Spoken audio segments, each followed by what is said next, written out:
সামি আল্লাহু লিমান হামিদাহ। তারপর কি বলবেন? তাসবিহ, রব্বানা লাকাল হামদ।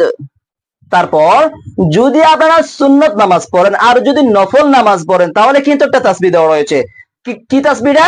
রব্বানা লাকাল হামদ পড়ার পর আপনাদের কি করতে হবে? হামদান কাসীরান তাইয়িবান মুবারাকান ফি।